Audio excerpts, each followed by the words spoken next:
Hi friends, ఈ రోజు వీడియోలో మనం డెడ్ స్నో అనే మూవీ ఎక్స్ప్లెనేషన్ చూడబోతున్నాం. మీరు ఈ మూవీని చూడాలి అనుకుంటే ప్రైమ్ లో అవైలబుల్ గా ఉంది, చూసేయండి. వీడియోలోకి వెళ్లే ముందు అందరికీ స్మాల్ రిక్వెస్ట్ గాయ్స్, మీరు ఈ వీడియో చూసాక మా ఎక్స్ప్లెనేషన్ నచ్చితే వీడియోని తప్పకుండా లైక్ చేయండి. మూవీ ఎక్స్ప్లెనేషన్ వినే ఒక పర్సన్ కి మన వీడియోని షేర్ చేయండి.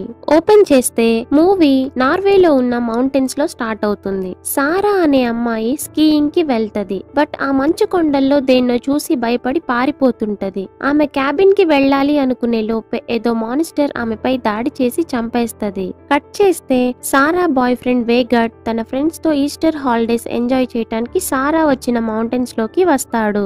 సారా తన స్కీయింగ్ కంప్లీట్ చేశాక క్యాబిన్ కి వస్తదని వేగార్డ్ అనుకుంటాడు. బట్ ఆమెని మాన్స్టర్ చంపేసిందని వాడికి తెలియదు. వీళ్ళు డే టైం బాగా ఎంజాయ్ చేసి ఈవినింగ్ క్యాబిన్ కి వెళ్తారు. కట్ చేస్తే టాయిలెట్ కి వెళ్లాలని క్యాబిన్ నుండి బయటకు వచ్చిన లీవ్ కి చెట్ల మధ్యలో ఏదో కదులుతున్నట్టు కనిపించటంతో తనకి భయం వేసి లోపలికి వెళ్లి అందరికి ఆ విషయం చెప్తది. బట్ వాళ్ళు మాత్రం అది సీరియస్ గా తీసుకోకుండా అదేదో అడవి జంతువై ఉంటదిలే అని అంటారు. కాసేపైన తరువాత ఎవరో వీళ్ళ క్యాబిన్ డోర్ కొడతారు. డోర్ ఓపెన్ చేస్తే అతనెవరో పెద్ద ఆయన. అతను వీళ్ళని కాఫీ అడుగుతాడు. బయట చలిగా ఉంది, అందులోనూ రాత్రి కదా అని ఇష్టం లేకపోయినా సరే ఆయన్ని లోపలికి రానిస్తారు. ఆ పెద్ద ఆయన వీళ్లతో ఆ ప్లేస్ హిస్టరీ గురించి చెప్పటం స్టార్ట్ చేస్తాడు. ఆ హిస్టరీ ఏంటంటే, సెకండ్ వరల్డ్ వార్ జరిగే సమయంలో యూకే అండ్ రష్యాల మధ్య కాన్వాయ్లను ఆపడానికి ఇదే ముఖ్య స్థలం. సో జర్మనీ వాళ్ళు ఈ ప్రాంతం మొత్తాన్ని ఆక్రమించేస్తారు. కల్నల్ హర్జాగ్ నాయకత్వంలో నాజీలు లోకల్లో ఉండే ప్రజల్ని 3 సంవత్సరాలు చాలా హింసిస్తారు. కానీ యుద్ధంలో జర్మనీ ఓడిపోబోతుందని ఈ నాజీ సైన్యానికి అర్థమై ప్రజల దగ్గరున్న డబ్బులు నగలు లాగేసుకొని వాటితో వెళ్లిపోవాలని అనుకుంటారు. ఒకరోజు అర్ధరాత్రి ప్రజలందరూ నాజీల మీద అటాక్ చేసి వారిని చంపటం స్టార్ట్ చేస్తారు. హర్జాగ్ అండ్ కొంతమంది నాజీలు దోచుకున్న సొమ్ముతో మౌంటైన్స్ లోకి పారిపోతారు. వాళ్ళు ఎంతకాలమైనా కిందికి రారు. సో అక్కడున్న జనం నాజీలు మంచులో గడ్డ కట్టుకొని చనిపోయి ఉంటారులే అని ఆ విషయాన్ని వదిలేస్తారు. ప్రస్తుతం ఆ కొండల్లో వాళ్లే దయ్యాలై తిరుగుతున్నారని అందరూ అనుకుంటున్నారని ఆ పెద్దాయన చెప్తాడు. కానీ వీళ్ళు మాత్రం ఆ పెద్దాయన చెప్పే మాటలను నమ్మకుండా నువ్వు చెప్పే కథ బాగుందిలే అని నవ్వుతారు. అర్ధరాత్రి సమయంలో క్యాబిన్ లో ఏదో సౌండ్ వస్తుండటంతో వేగార్డ్ కి మెలకువ వస్తది. ఒకవేళ సారా వచ్చిందేమో అనుకొని తనని పిలుస్తూ వెళ్తాడు. తీరా చూస్తే రక్తంతో తడిసిన సారా బయట కనిపిస్తుంది. వెంటనే వేగార్డ్ నిద్రలో నుంచి మేల్కొని ఓహో ఇది పీడకల అని రియలైజ్ అవుతాడు. కట్ చేస్తే ఆ పెద్దాయన తన టెంట్ లో డిన్నర్ చేస్తుండగా అతనికి ఏదో శబ్దం వినిపిస్తుంది. ఇక తన గన్ తీసుకొని టెంట్ నుంచి బయటకు వచ్చి చుట్టూ ఏమైనా ఉందేమో అని లైట్ వేసి వెతుకుతుంటాడు. కానీ ఏం కనిపించదు. బట్ సడన్ గా ఒక మాన్స్టర్ అతని మెడ మీద అటాక్ చేస్తుంది. అతను దాని నుండి తప్పించుకొని టెంట్ లోకి వచ్చేస్తాడు. కానీ ఆ మాన్స్టర్ టెంట్ లోకి వెళ్లి అతన్ని చంపేస్తుంది. వేగార్డ్ కి సారా చనిపోయినట్టు కల వచ్చింది కదా. సో వేగార్డ్ కి కాస్త భయం వేసి సారాకి ఏం కాకముందే తనని కనిపెట్టాలని డిసైడ్ అవుతాడు. ఒకవేళ రేపటి కల్లా నేను రాకపోతే నన్ను వెతుక్కుంటూ మీరు రండని తన ఫ్రెండ్స్ కి చెప్పి సారా కోసం వెళ్తాడు. కొన్ని గంటలు వెతికిన తరువాత కాసేపు రెస్ట్ తీసుకోవాలనుకుని ఒక చోట ఆగుతాడు. అప్పుడు పక్కనే ఒక టెంట్ కనిపిస్తుంది. వేగార్డ్ అక్కడికి వెళ్లి చూస్తే లోపల పెద్దయిన శవం దారుణమైన స్థితిలో ఉంటది. దాన్ని చూసి తను చాలా భయపడిపోతాడు. పక్కనే ఎవరో నడుచుకుంటూ వెళ్లిన రక్తపు అడుగుజాడలు కనిపిస్తాయి. ఒకవేళ సారా ఏమైనా ప్రమాదంలో ఉందేమో అని వేగార్డ్ అడుగుజాడల్ని ఫాలో అవుతూ వెళ్తాడు. కొంత దూరం వెళ్లిన తర్వాత స్నో బైక్ ని కూడా వదిలేయాల్సి వస్తది. ఆ తరువాత తను నడుచుకుంటూ వెళ్తూ సారా అని పిలుస్తుంటాడు. కానీ అనుకోకుండా కాళ్ల కింద మంచు విరిగి అతను ఒక గుంతలో పడిపోతాడు. కట్ చేస్తే క్యాబిన్ లో ఉన్న వాళ్ళకి ఒక మిస్టీరియస్ బాక్స్ కనిపిస్తది. ఆ బాక్స్ ని ఓపెన్ చేసి చూస్తే దాంట్లో చాలా బంగారం ఉంటది. మేబీ అది నాజీలు ప్రజల దగ్గర కాజేసిన బంగారం అయి ఉండొచ్చు. వాళ్ళు బంగారాన్ని చూసి మనం ఈ బంగారంతో చాలా డబ్బులు సంపాదించవచ్చని మాట్లాడుకుంటూ తాగుతూ ఎంజాయ్ చేస్తారు.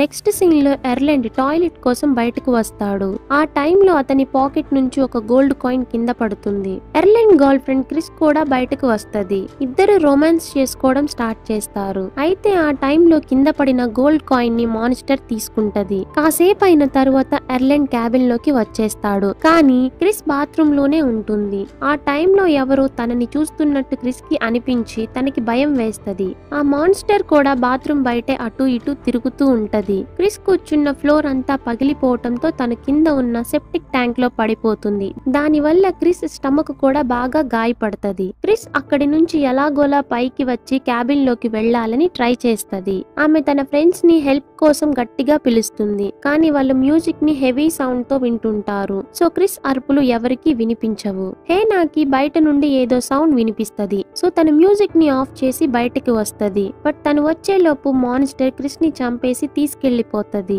బయటకు వచ్చిన హేనాకి చుట్టుపక్కల ఎక్కడా క్రిస్ కనిపించదు. హేనాకి డౌట్ వచ్చి క్రిస్ కనిపించట్లేదని మిగిలిన అందరికీ చెప్తది.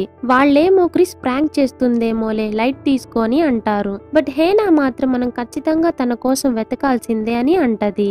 ఇంట్లో ఒక గన్ కనిపించటంతో దాన్ని తీసుకొని మార్టిన్ కి ఇస్తది. ఇక వీళ్ళు క్యాబిన్ సరౌండింగ్ లో క్రిస్ కోసం వెతకటం స్టార్ట్ చేస్తారు. వాళ్ళకి క్రిస్ కనిపించదు. కానీ మంచులో కప్పేసి ఉన్న ఒక బ్యాగ్ కనిపిస్తది. వాళ్ళ ఆ బ్యాగ్ ని లోపలికి తీసుకొచ్చి చూస్తే ఆ బ్యాగ్ సారాదని వాళ్ళకి అర్థమై షాక్ అవుతారు. పాపం సారాకేమైందో తనని వెతుకుదామని లీవ్ అంటది. కానీ అంత రాత్రిపూట వెళ్లటం ప్రమాదకరమని అందరూ ఆగిపోతారు. కాసేపైన తరువాత హేనా కిటికీ నుంచి చూస్తుండగా ఆ మాన్స్టర్ క్రిస్ తలని తీసుకెళ్లడం చూసి చాలా భయపడిపోద్ది. వెంటనే వెళ్లి డోర్ లాక్ చేసేస్తది. లీవ్ కి ఏం అర్థం కాక కిటికీ దగ్గరకు వెళ్లి చూస్తుంటే ఆ మాన్స్టర్ కిటికీని పగలగొట్టి లీవ్ జుట్టు పట్టుకొని బయటికి లాగాలని చూస్తది. అప్పుడు బాయ్స్ వచ్చి లీవ్ ని గట్టిగా పట్టుకుంటారు. మార్టిన్ ఆ మాన్స్టర్ ని షూట్ చేద్దాం అనుకుంటాడు. కానీ బుల్లెట్ లీవ్ కి తగులుతుందేమో అని ఆగిపోతాడు. హేనా లీవ్ జుట్టును కట్ చేయటం వల్ల లీవ్ మాన్స్టర్ నుండి తప్పించుకోగలుగుతుంది. అసలేంటివి మన మీద దాడి చేస్తున్నాయని అందరూ బాగా భయపడిపోతారు.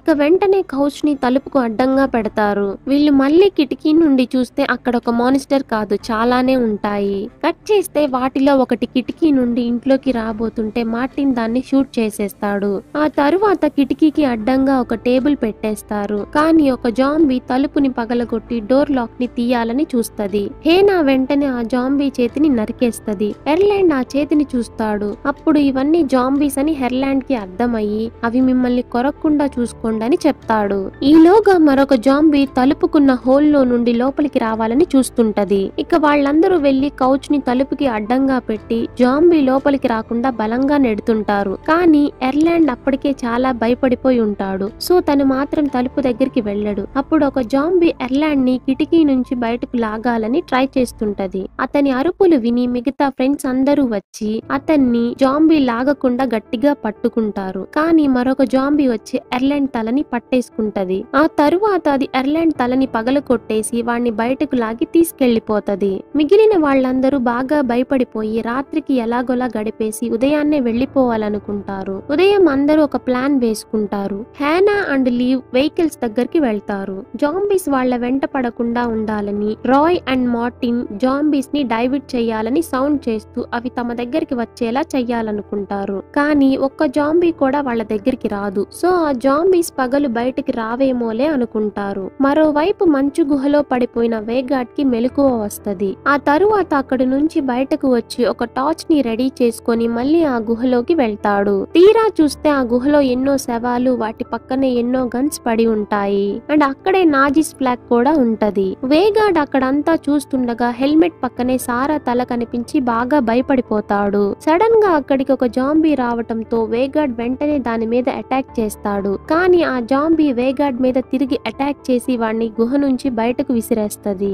ఆ తరువాత అది వేగాడ్ మీద అటాక్ చేసి కత్తితో పొడిచి చంపేయాలని చూస్తది. కానీ వేగాడ్ ఆ కత్తిని పక్కకు పడేలా చేస్తాడు. జాంబీ వేగాడ్ చేతిని కొరకాలని చూస్తది. కానీ తను చాలా మందమైన దుస్తులు వేసుకొని ఉంటాడు. సో జాంబీ అతని చేతిని కొరకలేకపోయి అతని మొహం మీద కొరకాలని చూస్తది. కానీ వేగాడ్ ఆ జాంబీ హెల్మెట్ తో దాన్నే కొట్టి దాన్ని కింద పడేస్తాడు. ఆ తరువాత వేగాడ్ మీద మరొక జాంబీ అటాక్ చేస్తది. కానీ వేగాడ్ కి ఒక కత్తి దొరకటంతో దాన్ని జాంబీ కంట్లో దిగేలా విసురుతాడు. తరువాత జాంబీని ఒక చెట్టు కొయ్యకి గుచ్చి చంపేస్తాడు. ఈలోగా కింద పడిపోయిన జాంబీ లేచి వేగాడ్ మీద అటాక్ చేసి అతన్ని లోయలో పడిపోయేలా చేస్తది. కానీ వేగాడ్ చనిపోయిన జాంబీ యొక్క పేగుని పట్టుకొని లోయలోకి పడిపోకుండా వేలాడుతుంటాడు. ఆ జాంబీ కూడా వేగాడ్ ని పట్టుకొని వేలాడుతుంటది. కానీ వేగాడ్ ఆ జాంబీని లోయలోకి పడిపోయేలా చేస్తాడు.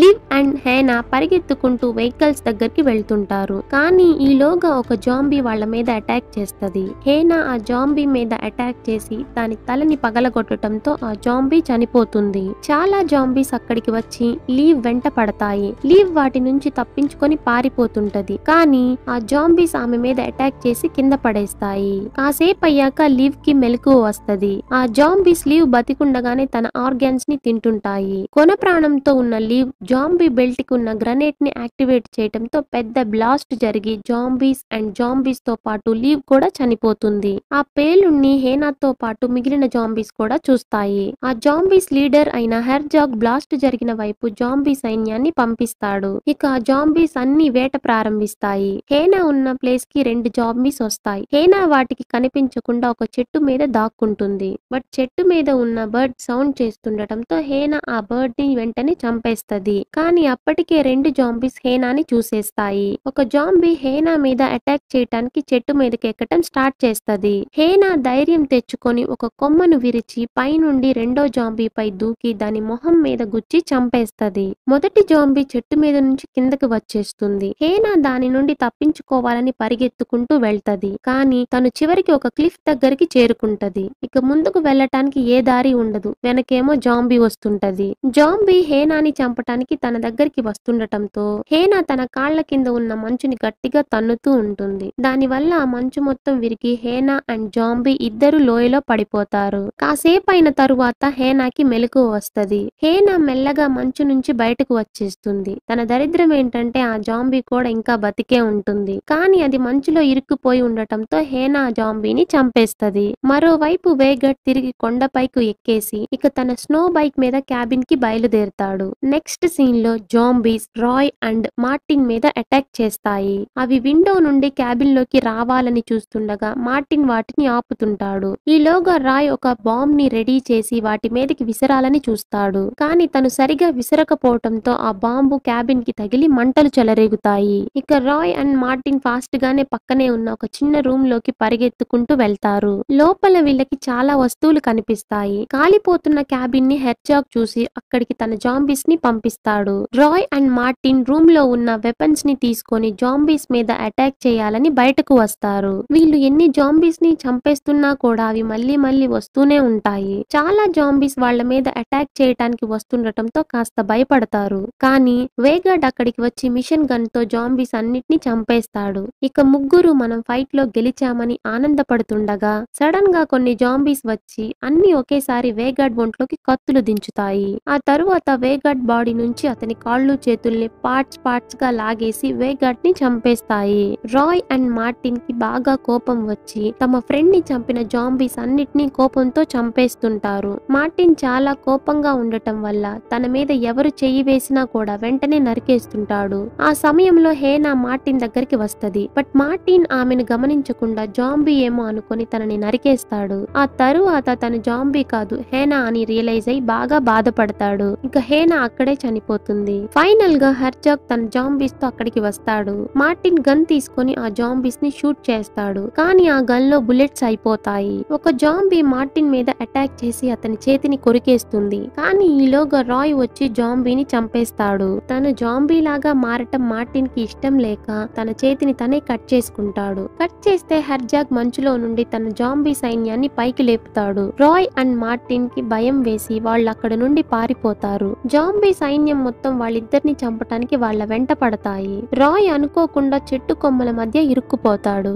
ఇక జాంబీ వచ్చి రాయ్ ని చంపేస్తుంది. హెర్జాగ్ అక్కడికి వచ్చి రాయ్ పాకెట్ లో ఉన్న వాచ్ ని తీసుకుంటాడు. అది చూసిన మార్టిన్ కి ఈ జాంబీస్ అటాక్ చేసేది క్యాబిన్ లో మాకు దొరికిన బంగారం కోసమా అని అర్థమవుతుంది. ఇక మార్టిన్ తన మీద అటాక్ చేస్తున్న జాంబీస్ ని తోసేసి పరిగెత్తుకుంటూ క్యాబిన్ దగ్గరికి వెళ్తాడు. అప్పటికే క్యాబిన్ కాలి బూడిదైపోయి ఉంటుంది. మార్టిన్ ఆ బూడిదలో ఇరుక్కుపోయిన ట్రెజర్ బాక్స్ ను బయటకు తీస్తాడు. ఈలోగా అక్కడికి హెర్జాగ్ తన సైన్యంతో వస్తాడు. మార్టిన్ ఆ ట్రెజర్ బాక్స్ ని హెర్జాగ్ కి ఇచ్చి అక్కడి నుంచి పారిపోతాడు. కానీ ఈసారి ఒక్క జాంబీ కూడా అతని మీద అటాక్ చేయదు. మార్టిన్ చాలా కష్టపడి కార్ దగ్గరకు వచ్చేస్తాడు. తన కార్ స్టార్ట్ చేయాలని చూస్తుండగా పాకెట్ లో నుంచి ఒక గోల్డ్ కాయిన్ కింద పడుతుంది. ఇంకేముంది, హెర్జాగ్ అక్కడికి వచ్చి మార్టిన్ ని చంపేస్తాడు. ఇక్కడి వరకు వీడియోని విన్నందుకు చాలా థ్యాంక్స్ ఫ్రెండ్స్. మీకు మా ఎక్స్ప్లనేషన్ నచ్చినట్లయితే వీడియోని లైక్ చేసి ఛానల్ ని సబ్స్క్రైబ్ సబ్స్క్రైబ్ చేసుకోవడం మాత్రం మర్చిపోవద్దు. మరో వీడియోతో మళ్ళీ మీ ముందుకొస్తాను.